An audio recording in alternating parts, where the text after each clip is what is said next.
I'm not sure if people know, but I've said this a few times. My favorite car brand is Alfa Romeo. Unfortunately, they don't have many cars that I like. Some people cannot differentiate this. They thought, oh, you like the brand, why you didn't buy their car? I like the brand, doesn't mean the current cars. The brand is incredibly powerful, even if the current offerings are not. I'm laughing now because I thought of Jeremy Clarkson. Stephen Hawkins is a great person, even though most of him doesn't work.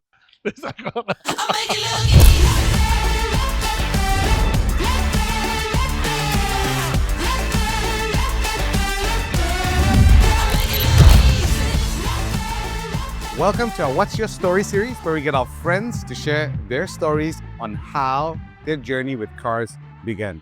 Bobby, we're really happy to have you here with us finally on our podcast. And today we're going to prod and we're going to go deeper into the man behind the personality that we all know. Welcome. Thank you. Can you share a little bit with us, Bobby, about yourself? Introduce to us a little bit about what you're doing now in the industry, and we'll take it step by step from there. Just now you mentioned about PDA. Should I even go that far? No, right? We will go everywhere, but this for all our audiences, let's have a little bit of introduction about you now in this current phase. What do you do? Your family, you as a person that we all can see on our dailies and our socials and everything else. All right. I grew up with two passions, cars and advertisements. So you remember the VCR recorder? I record advertisements, not the shows. So for some reason, and I've always been very interested with, when I subscribe to a lot of magazines at home, my family. So I read a lot of magazines. I'm always intrigued with great ads. There was one great ad from Land Rover where they put the CMYK color spectrum, from light blue to dark blue, right? Every color, they put a location of Earth. Like the light yellow is, which part of Sahara, Taklamakan Desert, and then the blue will be Arctic, whatever. Amazing, and not a single car there, but it's just a spectrum of colors and the location. So I'm always intrigued by all this. I try to collect them. There was a time when I always log on to adsoftheworld.com and I download great graphics, great ads. Anyway, so I was in advertising industry from 2003 onwards, and then I quit my job. And then I was a brand director with a branding agency. Then in 2008, I called it quits and started my car magazine.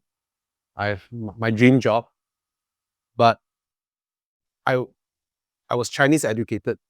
So in terms of grammar, I'm not perfect. So I know nobody will hire me, the proper magazines and all that. So I started my own.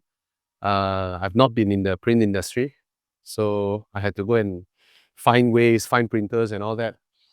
Then only when I met my printer, then only I realized that I need a license to publish. I went to KDN, got my license and all that. So rush out the first issue. The first issue came out, blooper. We forgot the inside front page where it says who published, who's the publisher, who are these guys and all that. We totally miss out that page. So it becomes like an anonymous publication that came out. But it sold well. And back then it was this size. It's like the Edge, using the same paper. So my thinking is, I can't compete with Top Gear because they have like 180 pages. And in printing, it's not how many copy you print, it's how many pages you have. That's the cost. 3,000 print run and 5,000 print run cost roughly the same, but pages wise, they. So I was like, how can I legitimately be thin while not being perceived as a lousy publication? Because when you are a magazine, right, there are two types of binding. You have the perfect binding, which is glue, and then you have the staple binding, right? Cheaper magazines use staple binding. The more atas one is the perfect binding. But if you are thin, consumers will look at your magazine, weak, right? So how can I be thin while people don't feel it? So I went with the Edge format so that someone can fold it, put under their arm. So in that sense, that whole execution, right, is actually deeply intertwined with marketing and brand positioning. So somebody told me I'm naturally good at that. Anyway, down the road, then I launched my magazine. The name you will know, Live Life Drive. The first one was Wheels Weekly. Then my printer told me, you're an idiot to print every week, because my printer asked me, has any of your advertisers changed their creative weekly? Billing is always monthly. You are the idiot. 1 month they have this budget for you, and you can print 4 times. How true. Yeah. So I run out of money very quickly. So in between, I go and sell Vietnamese noodle in Jasco. At night, go back to office. Anyway, then turn to magazine. Magazine, I couldn't call myself Wheels Weekly. So I used one of my article title called Live Life Drive. That title came about when I got a C class to review, but I have no time to drive the car. I'm rushing my magazine, my proposals, my photo shoots and all that. So I only have time to drive that car at 3 a.m., 2 or 3 a.m., when the same day, by 10, I need to return the car. It was sitting in front of my office downstairs throughout the weekend. So I was like, I need to drive the car. If not, so when I drove it, I'm like, wow. Then it came to a realization, if we're so busy that we cannot drive the cars we buy, what's the point, right? So when I wrote that article, I gave it the title Live Life Drive. And I love that so much, I went and bought the domain. Then when I have to turn to magazine, I call it Live Life Drive. Then in the next year, we launch our website. It's the first database-driven car buying guide, where you search Camry, the system will show you Tiana, Accord. Then you can compare the specs, photos, and then related articles and all that. So that website grew very fast. We became the number 2 website in the first year. We don't even know all the tricks yet that time, whatever indexing and all that. We don't know all that. And for the first 1 year, the first 6 months, we are sandboxed by Google. That means they don't crawl our site that often because it's a new site, right? But we grow so fast, then we caught the attention of this listed company group, Catcha Group, and which owns iProperty at the time. Then they bought over our company, and then they also bought over another small website at that time. Nobody heard of them, but we understand the goal is to not grow Live Life Drive, is to grow that website, and that was Carlis. So I was there for 2 years. Then I got my shares. Then 1MDB happened. My share devaluated from 390 to 60 cents. Wow. Yeah. I lost a lot there.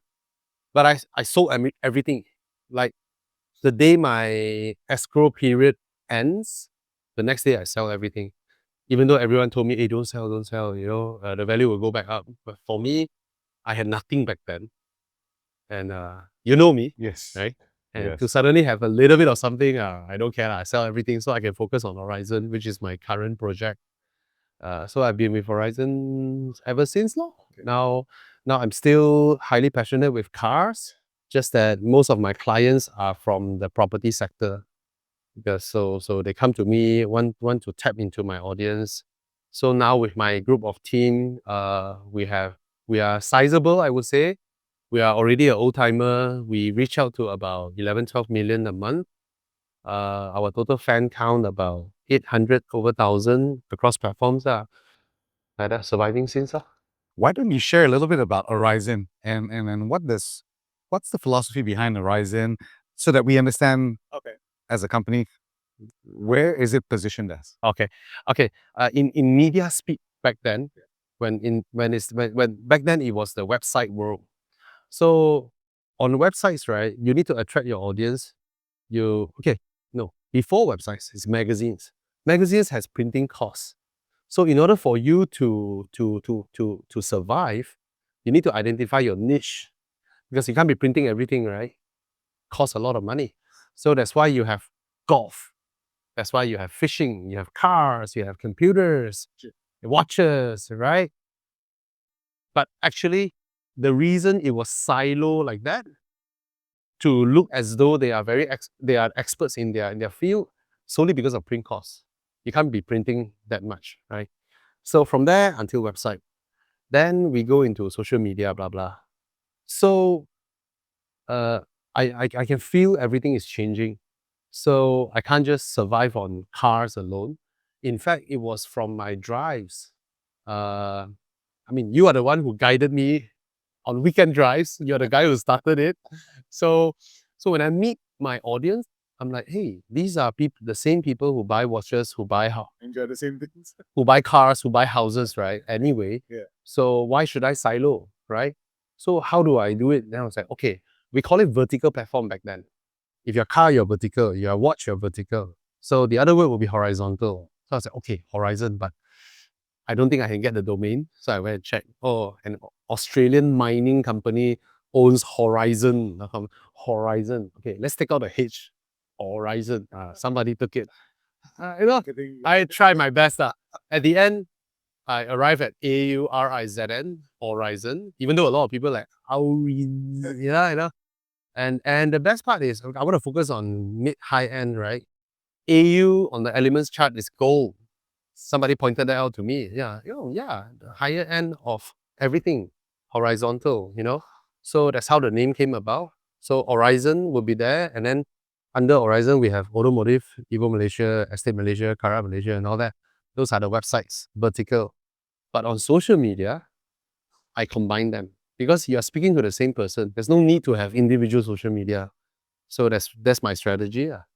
Then I guess, and then recently I begin receiving emails from defense industry contractors. I was like, wow, our facial recognition fast targeting software is beneficial to you. I'm like, what the hell is that? Then I realized there's an Australian defense company that was formed 2 years ago called Aurizn. So now I'm a defense contractor. Yeah. Oh, interesting. So this is your journey from where you started from advertising, and you even had a stint.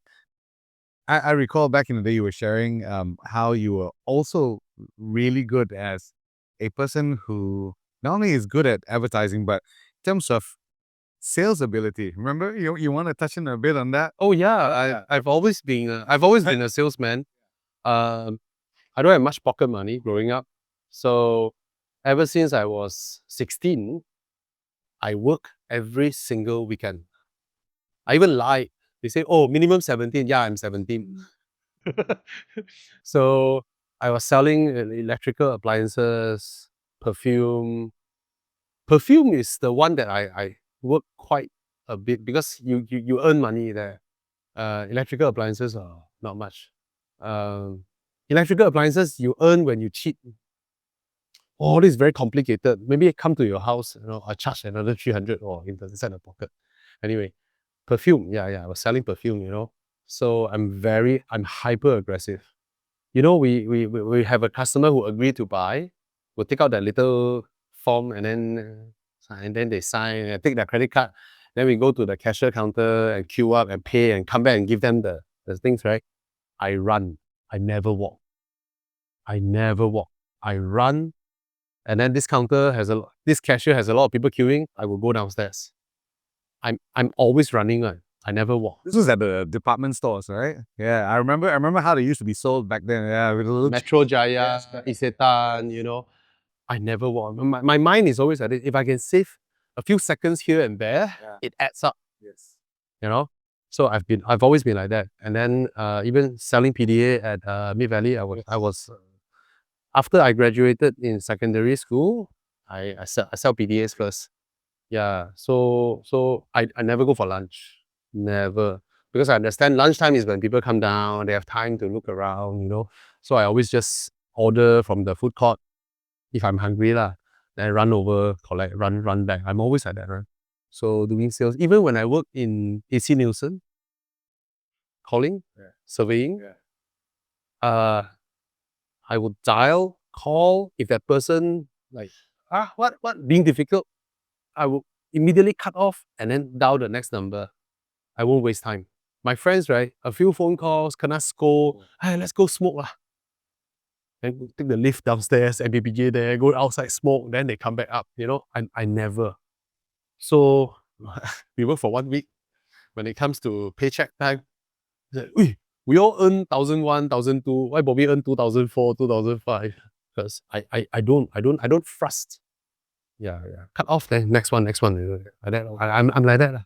How interesting. Now, from that whole portion of your experience, and that also probably grew and gives you that ambition to tap into automotive and currently right now media, I'd say lifestyle media, because it encompasses everything, right? Do you recall the time when cars was everything that was your purest inspiration? At which point in your life did that first begin for you? Very interesting. I actually asked my parents, when did I start liking cars? They were like, we don't know. Since you're a baby, You're already playing cars. I only play cars. I don't play other things. I will just line them up, all kinds of cars. I remember the names, all of them. And I've always been playing with cars.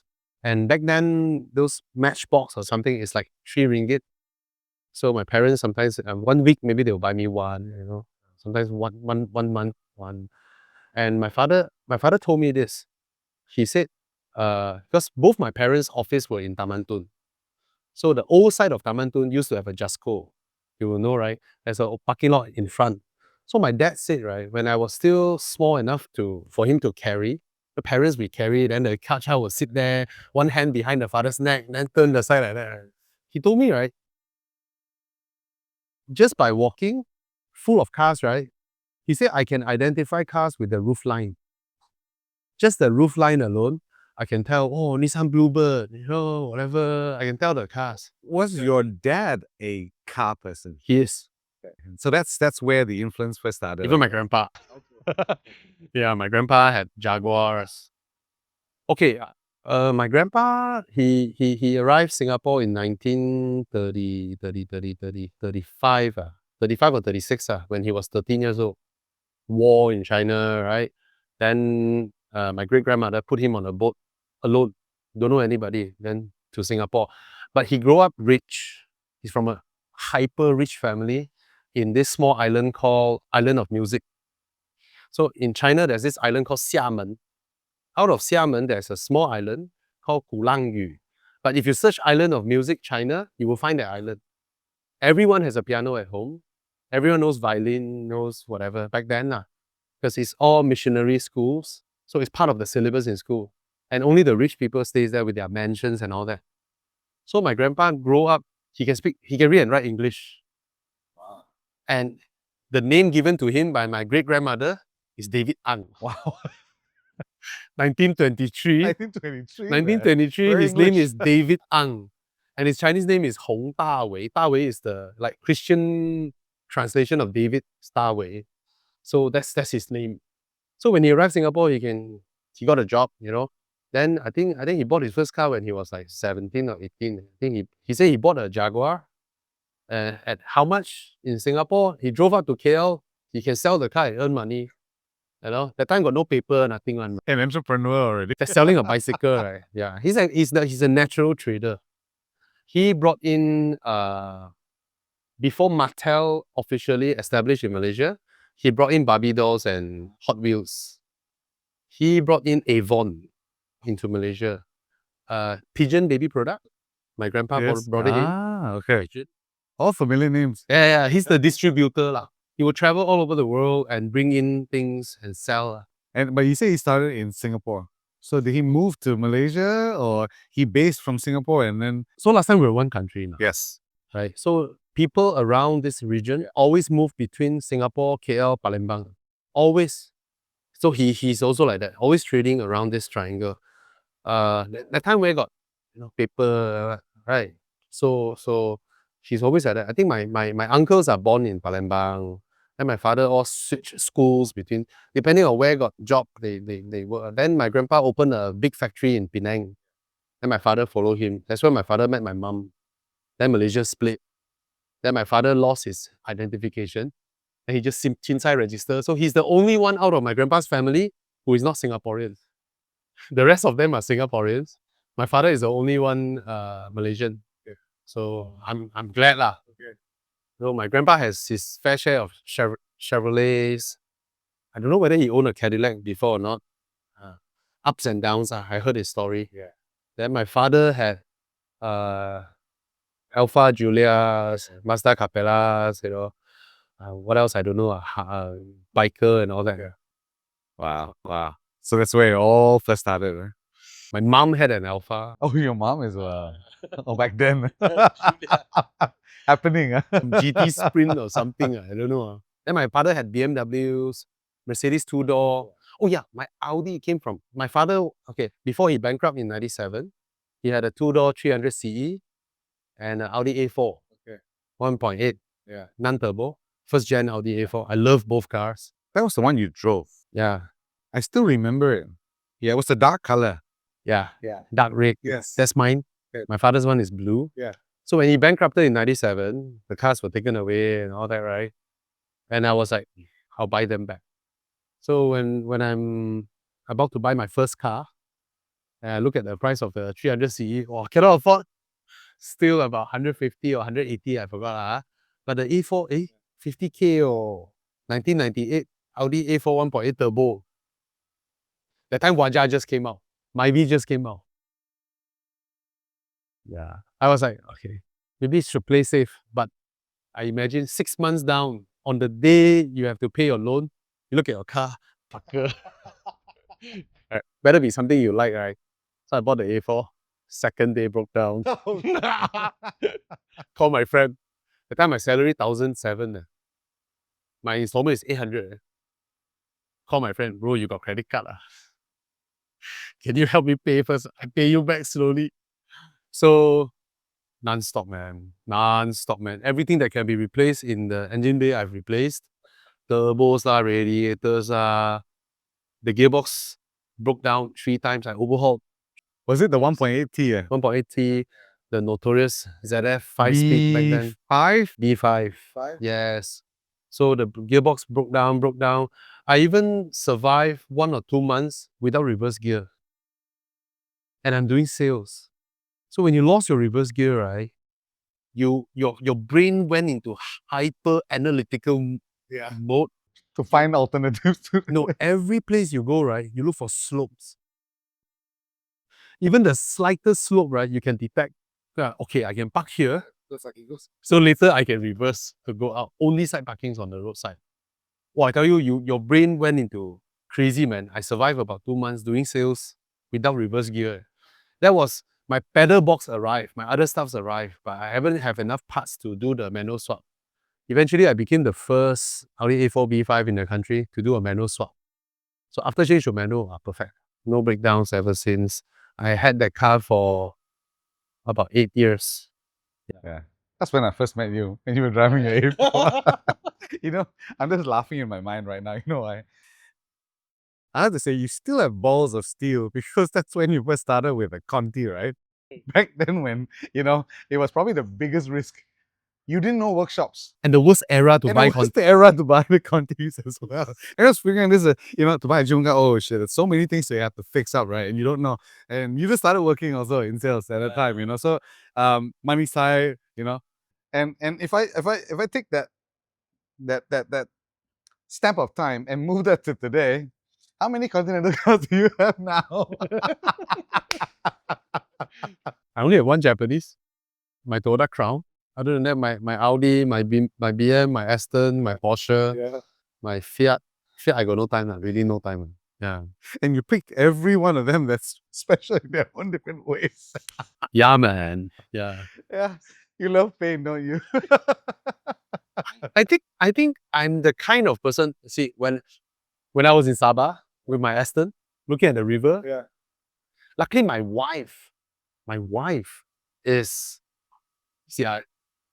both of us sitting in the car, should we cross? Then my wife is like, we're here already, lor. That's her first word. Second is, she said, if break down, take more photos, lor. What's the worst outcome? When you're waiting for tow truck to come and save you, right? You take more photos, lah. You take more videos, memories, lah. She has been incredible. I mean, she's been such an amazing support, I see. In all your ventures, in everything that you do with all the events as well. She's that quiet energy and strength behind you. To get your wife to agree is when you already have a kid. Yes. you have your business is not running well, you have to pay for house, cars and all that. Both of us, our savings left 50,000 and a friend came and borrowed 30,000 and she agreed. That's not easy. Not easy No, at no. all. It's your whole personal life and family unit. Yeah, yeah, yeah. And she's like, if you want to help me, help lor. Then whatever comes. Cass is amazing. Cass is amazing. Yeah, it's always remarkable when you speak to her. She's this calm energy. Yeah, and the I would say between the two of you, the more logical one, the more planned. How could we talk to her? She has different insights into everything, and it's always nice chatting with her. You know, so kudos. You've got a fantastic partner there. I mean, you as well, you know. Yeah, I mean, not easy, not easy. Okay, could you tell us what's in your garage right now? I have my Audi RS6. All these are my early career Choices. dream cars. Dream cars, right? Audi RS6, my Aston Martin Rapid S, Porsche 996 C4S, Toyota Crown, and a Fiat 127 1970 or 69 above. Yeah. Now I'm gonna ask you something. Hey, this is my BMW, the most reliable one. Your 6 Series. Yeah, the one I love the most, BMW 6. The one that's in the parking lot right now. Sporty I Cabriolet. Yeah. Now, I'm going to ask you something that most car people will cringe when they hear it. But out of all these here today, which is your favorite? Which is my favorite? The one I will sell last is the Aston Martin. But the car that I most likely want to, if I stay at the landed with all 5 cars parked in front of me, the one I would easily just pick up the key and go is the BMW. Right? It's reliable, it's comfortable, it's the most enjoyable to drive, even though it makes no sound. It's the whole package is just perfect. But that car was never in my radar until I chanced upon it. I prefer the 4-door actually, the Grand Coupe. It has a longer, sleeker lines. I'm always intrigued by super sedans because it's not easy to make a car that can sort of perform and look nice and be practical. So when the first Panamera came out, everybody hated it. I wrote so many articles defending it back then, 2009. I said, you can give the same amount of money to Hyundai. Sorry, anyone in Hyundai now. Back then, Hyundai is different, 2009. I said, you can give the same development budget to Hyundai, they wouldn't be able to make a Panamera because it's not easy. Easiest car to build are cars like Lotus. You know, some scaffoldings and an engine. As long as it's lightweight enough, it will handle great. Yes. Right? But to make it comfortable, practical, all that. All-rounder. Yes, all-rounder is the hardest. And still look good. Because what you don't want is people mover, you know, for a car guy. You want something that looks sleek and exciting, right? Yeah. You know, when you were growing up back then, what was that one brand that you told yourself that was desirable to you, that you wanted? All these years. I guess if you reverse back to childhood days, definitely, I mean, school days are definitely the McLaren F1. When I like it that time, it hasn't become as legendary. But for me, being able to put a middle seater, 3-seater, luggage space, all that in one is legendary. The engineering of it, so out of the box, basically. A lot of people like it after it became legendary, right? So it was the McLaren F1. And of course, I also love the Nissan GTR. But that was also because it humiliated the Europeans with the R32. Yeah. And it was from that humiliation of the Europeans that the Japanese cars, their chin went up. and the global acceptance of Japanese cars in the 80s and 90s blow up. NSX with Senna. Yeah. Yeah. Yeah, but the one that humiliates the Europeans on track was the GTR R32. And that is critical in the acceptance of Japanese cars. Mass acceptance of Japanese cars. It was from that moment, you know. You know, interesting you brought that up because last year when I was in Japan with Tamura-san, and he's known as the godfather of the modern GTR, and he would share with me the kind of passion that the engineering team behind the GTR brand, the whole product department, and how they are so forward-thinking in terms of the kind of advancement they want. Yeah. And not wanting to bend to current trends of electrification, you know, and how they would fight for their right to be there because they somehow have always seen themselves as the guardians of the brand, the whole Japanese onslaught back in the day until today, and to lead that charge, you know, and they're very passionate about the brand because of that, you know. Just so like how you're saying, it began that whole era. They guard that religiously. The same people, even though Tamura-san is now essentially retired, he's an ambassador for them. But when you talk to them, you see that spark in his eyes. You know, they're so proud of where they became. Yeah, and really it was down to just beautiful engineering. You know, it's not in terms of how advanced certain things were. They got the balances right. They got the numbers correct. And if you look at today's cars, I mean, right now with electrification, you put on 4 large motors, you throw everything into it. See where China has taken all these cars, and they're insane. Come on, we work hard, people. We love our ICE cars, but you cannot negate the fact that electric cars are really out of this world in terms of what it does. But the soul of the cars, the way it's engineered, is somehow analog and old school back to where it was, especially with the Japanese as well, you know. So it's interesting where you know things have become today, but we'll get into that part, yeah. And I'm gonna ask you the next question: if you could own any car today or back in the past, what would it be and why? Any car, no budget. TMA? No, no, no, no. No. If it's a supercar, it's definitely a Pagani, Codalunga. Yeah, the Huayra Codalunga. That is, to my eyes, amazing. Work apart. Yeah, and when I visited their factory, yeah, I saw Mr. Pagani there, and I was like, yeah, it's amazing, that car. Yeah, probably that one. Okay. And if it would be a daily, If I'm rich enough, I'll fucking daily a Pagani. okay, perfect. Spoken like a true guy. my Aston, do you know that the world's fastest two-door NA car is still McLaren F1 until today? Still McLaren F1. And surprisingly, the world's fastest NA four-door is the Rapid S. Wow, still. That's insane. Yeah, from factory, yeah. Yeah. From factory. Yeah. Yeah. A lot of people miss that. I was like, oh, really?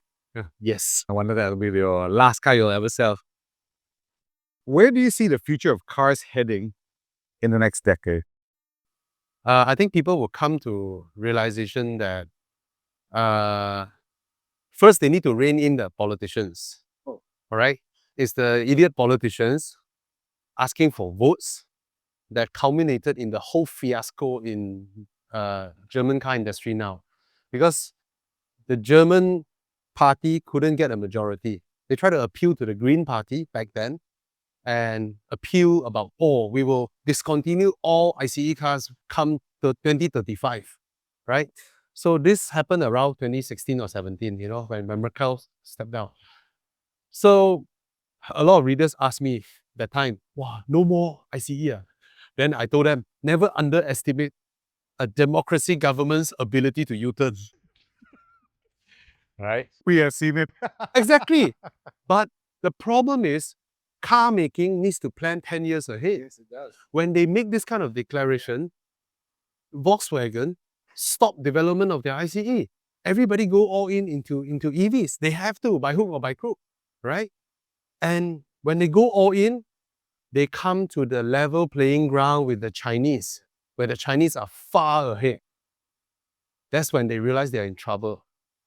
And now they U-turn, right? So I think everybody will come to senses and reel in the politicians, like tell them, shut up, okay? And I think the future would be petrol, diesel, electric, or hybrid, up to you. You know, when diesel came out, people don't freak out. Oh, the future will be diesel, no more petrol. No, why? Right? They can all coexist, even hydrogen, from small scale, you know. I think people will stop playing with this core main propulsion and sign into law to ban the others. It doesn't make sense. So they all would be around. But I would have to say, everyday cars, electric makes sense. But to me, I think, okay, hydrogen cars are EVs. Battery are EVs, right? A lot of method to achieve electrified powertrains. But I think the future is when, I don't know when into the future, is when wireless transfer of electricity is able to transfer enough power under a certain coverage that if you pay your subscription, and then when you are under coverage, you don't need to carry your battery, right? As long as you are under coverage, the power is transferred to your car, you pay your monthly bills, your car can run. You stop paying, stops running. You know, I believe that's the future Interesting theory. of EVs. You don't need to carry the heavy thing anymore, which I think that's the future lah. You know, we have these conversations all the time with hardcore petrolheads and regular drivers as well. And I must say, as time goes on, what I also realize is that electric cars, like you say, for dailies, they actually do make a lot of sense. Yeah. They're convenient, and we're not talking about range anxiety at this point, because for the bulk of us, 90% of the time, we never leave the city anyways. Yeah. And it does everything, and they're so well equipped, these cars. The takeouts were fantastic. And then the Chinese came in with the rest of theirs, and then you go, wow, for 100,000, right? I get parents who are like, hey, I'm buying my daughter a Tesla because it's a good value. This was the price of maybe a bit more than a Civic, or before a price of a Honda Accord, and you get all the features, big screen, all the perfect touches and everything you need in a car. And I think there can be a balance between what you use on the daily and the noisier, more fun one that you want on the weekend, right? Definitely. I think that's the future. Yeah. And if you push another 15, 20 years, probably only the rich can afford ICEs. And I think EV makes all the sense lah. If they don't blow up lah. Yeah. But 2 days ago we saw a Lexus on fire. It's like nobody is safe. Nobody is safe anymore. There's no more darts being thrown at Chinese cars anymore. Can you describe your funniest moment with your car? I'm sure there's plenty because you got so many. Funniest moment oh my god. Funniest moment There was this time my BM, the roof opened halfway and stopped there. While I'm trying to show off, traffic light turn green in the neighborhood, you'll be rolling at 20, 30 km/h, right? Anyway, right? Everybody's driving 20, 30 km/h, right? And I decided to open my roof. While doing that, my car can do it, ma. When I thought halfway is stopped. Wouldn't go up, wouldn't come down. Where were you? Around my neighborhood. That was so embarrassing. I need to go to the next place so my roof hung there, That was pretty embarrassing. Then I restart the car, then it works. So that's your BMW. Give me one more story from one of your other cars, because you got so many. And you told me a couple of these before. So Really, share them. I might have forgotten. My RS6, the long shaft. No, not the long shaft. The exhaust dropped while I was at KKB. You know, did not tighten it. So suddenly, really loud and clang, clang, clang, clang, clang, clang, clang, clang, jagging. Then that moment, right? Adrian, Mark, and my other friend, well, both are so manly. Look for a boulder, put in front of my wheels. Bobby, drive up the boulder. Drive up. Take out his toolkit, go under my car, wear gloves. Oh, I was like, oh man. Oh man. I feel like a damsel in distress that moment, you know. uh, I might have some, but I may not remember now. My Audi A4. Oh, my Subaru Legacy. My first wagon, high-powered car. 265 horsepower. Some Honda Insight hybrid. I was like, let me show you. Wow, accelerate. Overtook him. Back then, Max Highway was empty. That's when I learned, Japanese car? What the hell? Hit 180, cut fuel. Not electronically limiting me, physically cutting fuel. Touch. Back to 171, 72. Then I realized the Insight hybrid has a maximum speed of 181. So I try to control my throttle at 179. And then I see this fucker from behind, slowly inching. Wow, that was painful, man. Slowly overtaking me. His foot is flat on the throttle. I'm trying my best to not touch 180, and he's overtaking me like that. Wow. Don't forget, it's aerodynamics. And I was like, don't look at him, don't look at him. Wow, so embarrassing. That was hyper embarrassing. Yeah. Yeah, those moments. So you smile every time you see one now, right? Hybrid. Okay. What is your biggest passion or obsession? Cars, I guess. What's that one thing that consumes you? I'm always looking at cars. What else? I don't know, man. Now I'm not like 10 years ago, always searching for scoops on new cars being launched and all that. I guess the explosion of Chinese brands and Chinese models, the Chin one model, right? This has totally Saturated. saturated and made us less passionate about knowing what cars are coming, you know, because it's no longer, you know, the Europeans back then, it takes them 5, 6 years, 7, 8 years to come up with a new market segment, you know, carefully studying and all that. Something new, right? So you're excited to know. But this has totally made everybody disinterested with, something new. Okay lor. New brand. Okay lor. Don't care lah. Do you think that's because of, capitalism? Because even if you look European, right? Every new model, the speed they come out with the new models, the facelift, the slight variations within certain German brands, right? They're not sometimes somehow so iconic back in the day. Like, I'll give you an example, or maybe it's a bit more metaphorical in that sense. Back when Steve Jobs was around, when they launched something, right, it was special. And I must admit, I'm always an Apple fanboy, right? But I am a much more jaded and realistic one I nowadays. stopped at Tim Cook. When Johnny Ive left, that's it. Right? Right. You can see it, you can smell it, right? I mean, being innovative was everything that Apple was. They were so ahead of the game. None of their iMacs were normal. And if you look today, everything has changed somewhat. Remember the flower pot iMac? We had so many. I had the Cube, and even all their laptops, they were just out of this world. And right now, if you look, models after models, and their speed bumps. slightly bigger RAM, slightly better cooling, slightly better batteries, which you'd actually expect already with any refresh, but nothing iconic. And I think in the same way, a lot of the car industry has now become that because they need to cater to a wider range of customers, have inventories that makes more sense.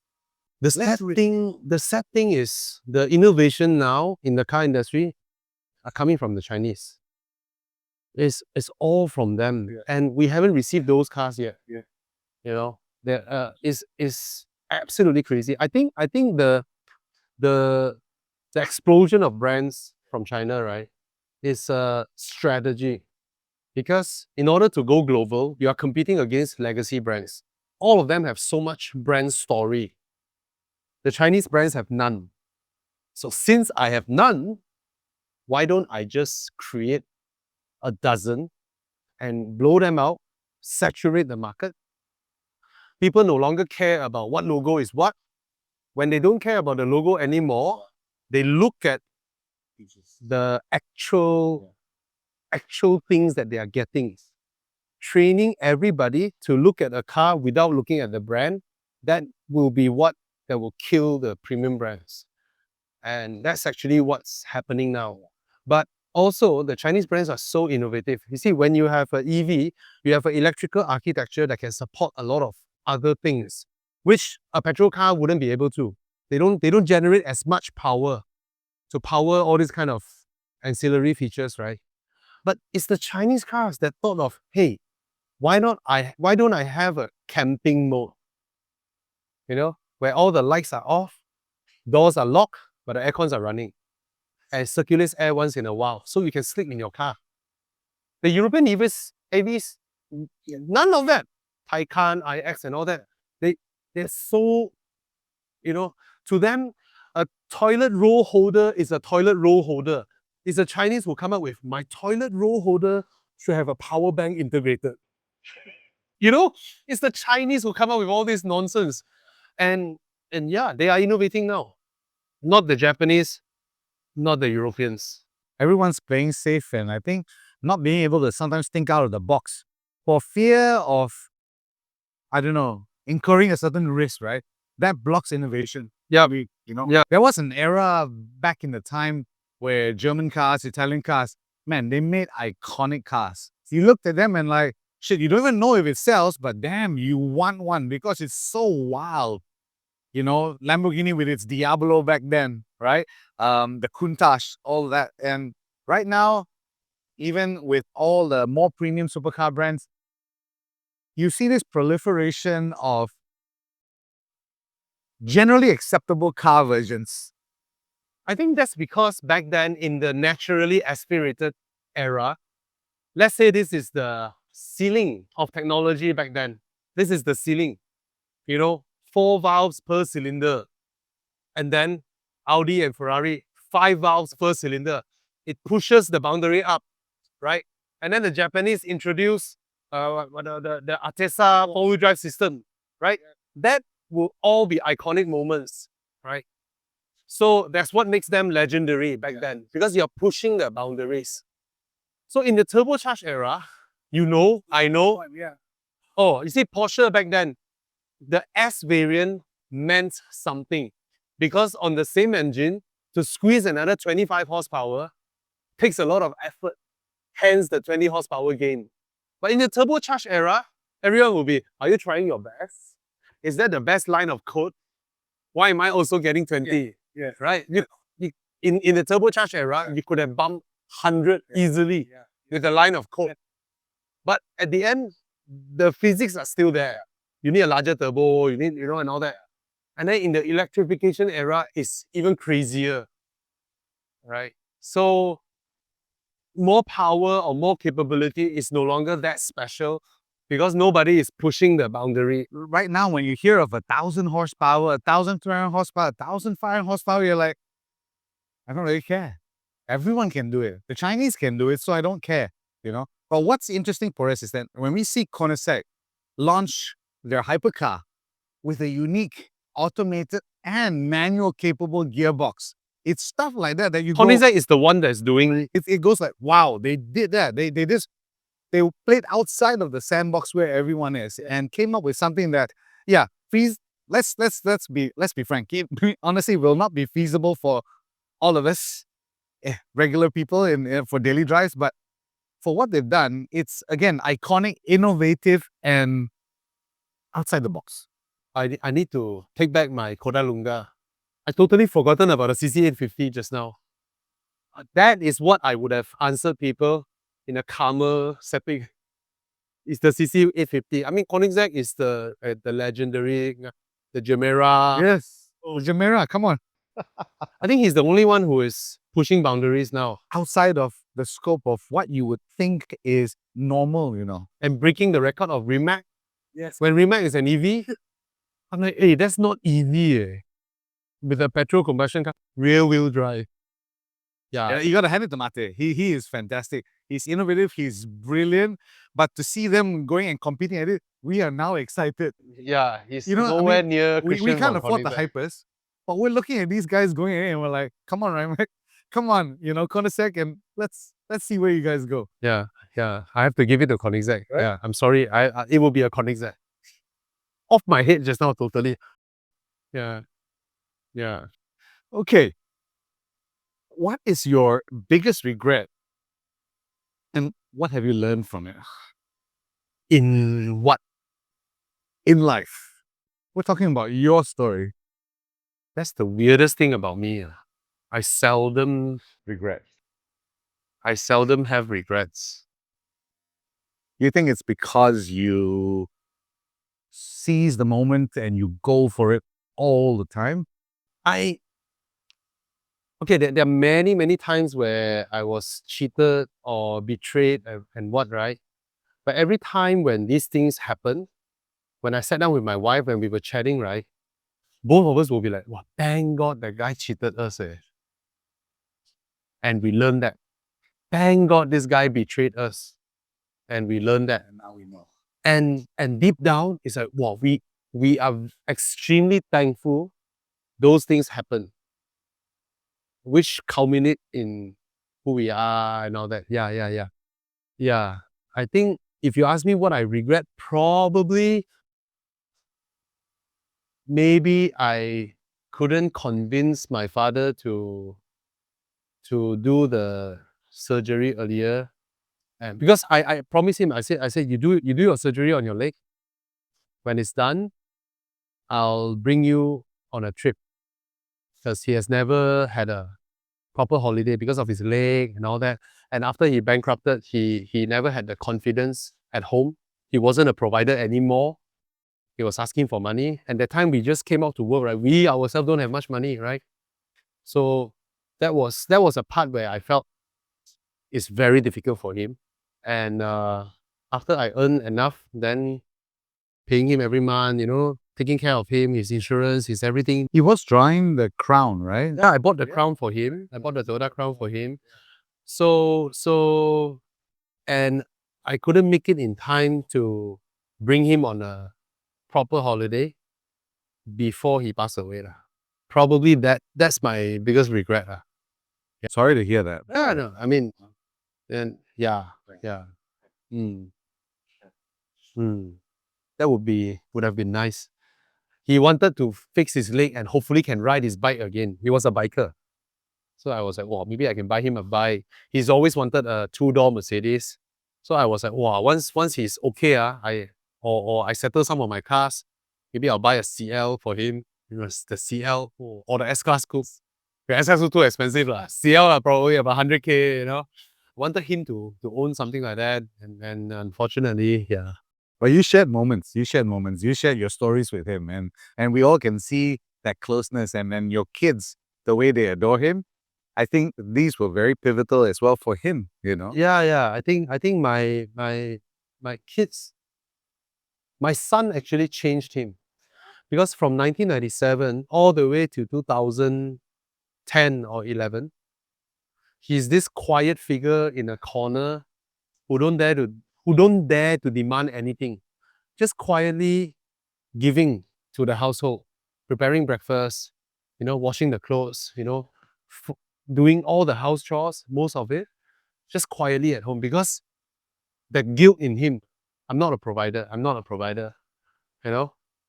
So, but when my son came out, he suddenly have something that he is contributing full time on my son, bathing him, taking care of him, milk powder, diapers and all that. So from there, he gained back his confidence as part of the family member that provides. His smile came back, and I see that change in him. He became a kinder person. So all that happened when my son was born, and when my daughter, he's like the best backup ever. I've had dinner with you. I just give him a call anytime. He will just come to our house, So all that. It's amazing you share this because sometimes for us, all we really need, whether we're down or or out of focus and not able to find our path, right? It's sometimes a sense of, I don't know, purpose. Yeah. And then that's where your kids became his purpose. He can focus on them, It's like in a sense, almost a new energy that he could channel into them and show his love in a different way as well, Yeah. Even back then when he was difficult, because he takes care of my pocket money. So when I really, really have no money, then only I will ask from him. He said, "Oh, go to my wallet and take 20 ringgit." I opened his wallet, he only got 30. I cried. I was like, so there are many times in college where I don't have money.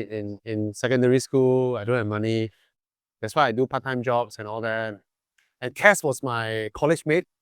She always paid for my dinner, lunch and all that. She got money. She's like, I pay for you all the time. We got closer. Yeah. This is more for the audiences, right? So next question. If you could give your younger self one piece of advice, what would it be? My younger self, maybe the one thing I didn't regret I do earlier. Let me think. It should be like that, right? The one thing that I did not do earlier. Maybe I should have asked Cass out when she was 21, 22, instead of waiting until when she was 37, 28, I think. And I would love to get married earlier. But all this cannot be, right? If we got married earlier, the first kid wouldn't be Ethan, right? So things would have changed. What do you think would be something you would like to leave for our listeners? See, that's the thing. I was asked to join the national team snooker. I was that good in school days. I ponting so much. Yeah, I ponting so much. My snooker skills were so good. Some national player walk over and asked me to train with them. I'm so lucky I didn't. That time I wanted, my parents say no lah. Then no lor. But if I did, right, I wouldn't be on this path. And that path is a dead end. Snooker, past your prime, 30s, your eyesight goes down, you're done. You can't earn much. It's cool but bad for future prospect. So I'm lucky I did not. But I was actually pretty talented back then. Yeah. So probably I did not, but I wouldn't in retrospect. What's then the philosophy that you would leave? Philosophy. I only have one belief. Nothing bad can happen to you asal you don't die. Right? Anything that happens to you, right, always turns out good. Just in what time frame? Asal the thing you do didn't end your life lah. It can only be a good thing. It will always turn out to be a good thing. Yeah, that's my strong belief actually. Nothing bad can happen. So I guess I don't know whether correct or not. It's your personal belief, so we need to hear it. So we need to understand. Yeah, it's my personal. What drives you inside, right? Yeah. I and never take for granted believing that you can plan for your 70-year-old self. Because you wouldn't know next moment something happen, lightning strike, and then you die. So be sure no regrets at all, and never quarrel with the wife one. Zero. I can drive out from my house for the umpteenth time, reach Oakland Road, and then she say, "Oh, I forgot my phone again." I'll just, "Oh, okay, you turn late lah, late lah." I won't get angry one. Never, because who knows this is the last time. Yeah, I always carry that belief one. Okay. So Okay. How has car culture influenced your life? Is there any specific movies, books, TV shows, that have shaped your passion for cars? well, I would say, you, Alex, Me? you and Alex inspire me a lot. Inspire me a lot. You follow your passion, right? And then you guided me. You for asking me, "Hey, come join us for drive." That is such a big thing, because people who first got their, sort of enthusiast car, they have no circle. Absolutely no circle, no friends, no group chat, no one to join, right? And for you to invite me, that was such a big thing. You open your group up to me, let me, introduce me to all of them. That I've carried until today, that thing. That's why I keep thinking, how can I welcome whoever without getting too intimate. So I come up with that, meet up there and then we drive there. Fix. Until now is, we don't even meet up, just go there. Regular Saturday. Just see you there. Whether I'm there or not, people can just come and join, get to know people, and become part of, the community. Because back then, driving is small cluster one, ma. It's always a closed door thing, right? So I open it up. In retrospect, it's like, too many people at Chin Swee now. And then Alex Wong, his journeys totally inspire me to do enduro.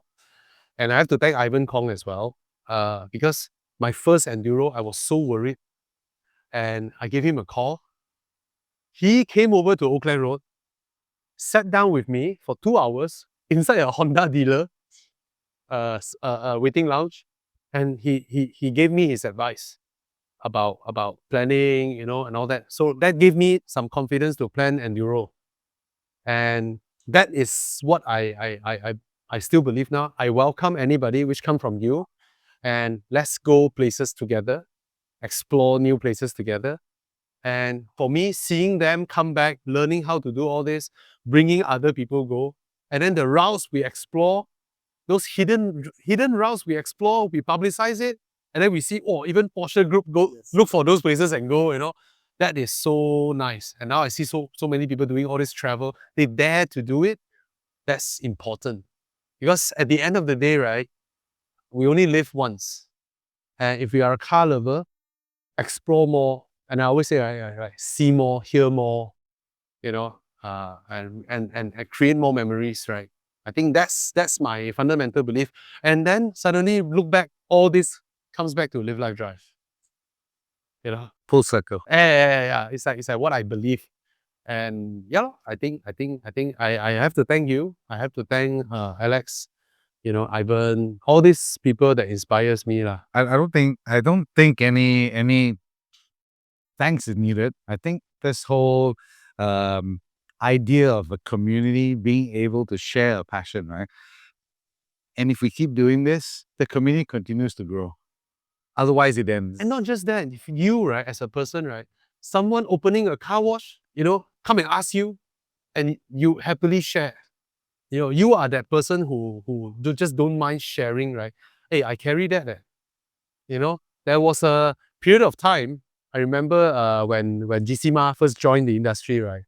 So he was like, wow, can't call lah. And I was like, you don't dare to throw big proposals, right? Don't always limit to the small budget, be more daring, and all that. I think that part always I learned from you, to always share to newcomers, welcome them. Yeah, I guess. Thank you for the kind word. Hey, no, I didn't realize it also had that. really, I look up to you, you know, all this while, because you are that person. You're here. It's not easy. People look like, wow, but it's not, right? It's not easy to do what you do, and yet you are so willing to share, so willing to, you know. So I think that part. I think still very much myself. I'm a car person. So to be able to have friends join in, to be able to go places with them, and it's never about work. It's completely about the pure passion of chatting about your car, what you enjoy about it, what's the next acquisition, what's the next upgrade, what's the next nonsense just related to our cars.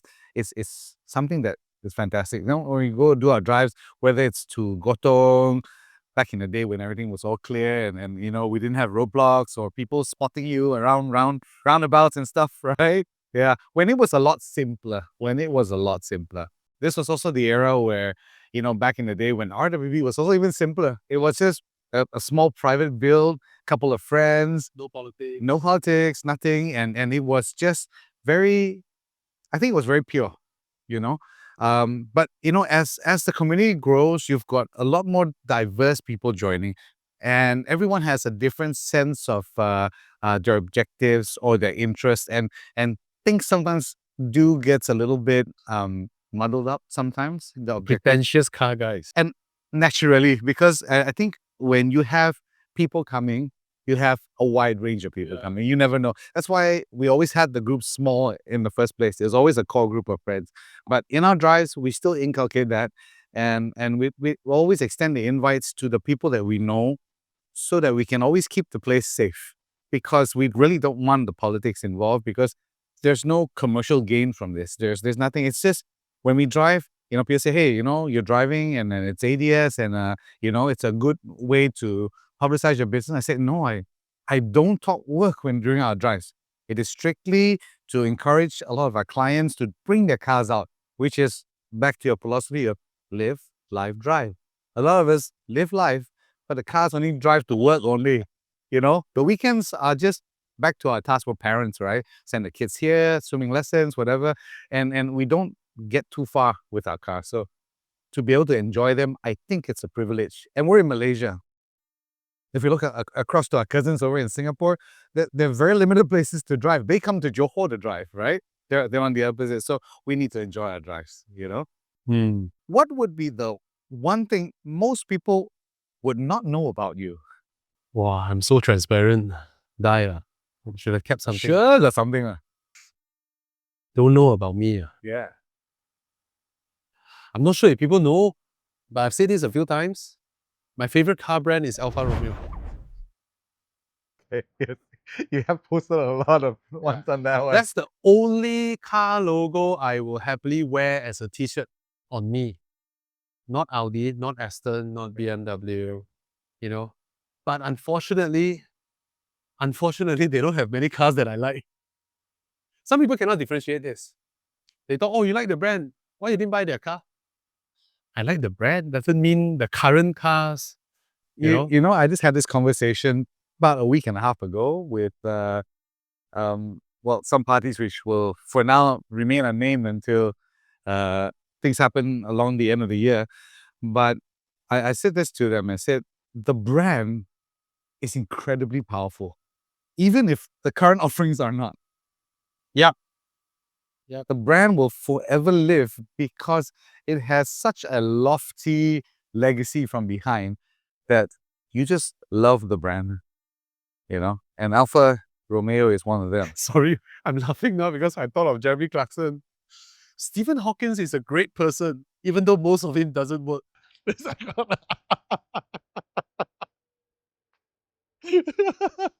Oh, that was gold. That's classic Jeremy. Yes, you are right. And that's right down to the whole point, right? Okay, we'll finish up the podcast today and we're going to go through our rapid fire questions. These are just 2-second answers that you give to quick questions, no thinking. What's your ideal car today? Oh my God, 2 seconds. Ideal car today. A 4-door convertible. What color would it be? Silver, liquid silver. It's starting to sound very BMW. What's your ideal weekend? Ideal weekend would be with the family in my 4-door convertible on a road trip. Most underrated car. Underrated. Underrated. Sports cars or whatever. Which one? It's like, Underrated. damn. If you know, you know. I would say French cars. You know, Peugeot. They make great cars. They are no longer unreliable. They handle well, and they are great cars. People just don't look at it. Koreans as well. Oh, yeah. Yeah. They make great cars. Great cars. The Korean cars today versus the Korean cars 15 years ago, you can't recognize them. They handle well. They are better built than the Japanese. They are reliable. They look good. They are great.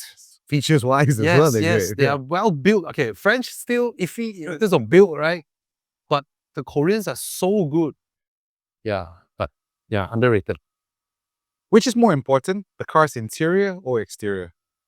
Interior. Introvert or extrovert?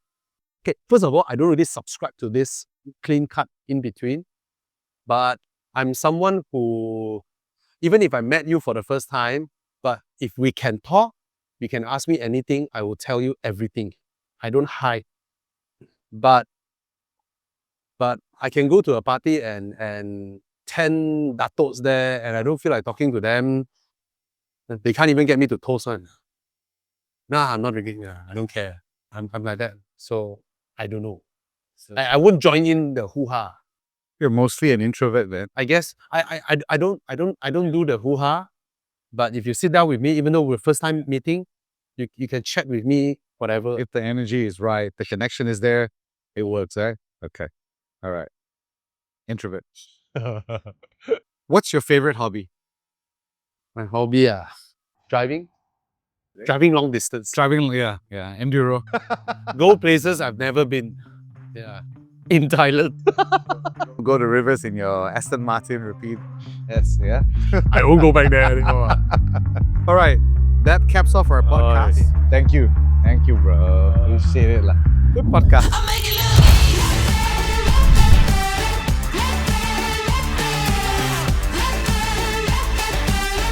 All right. What's your story?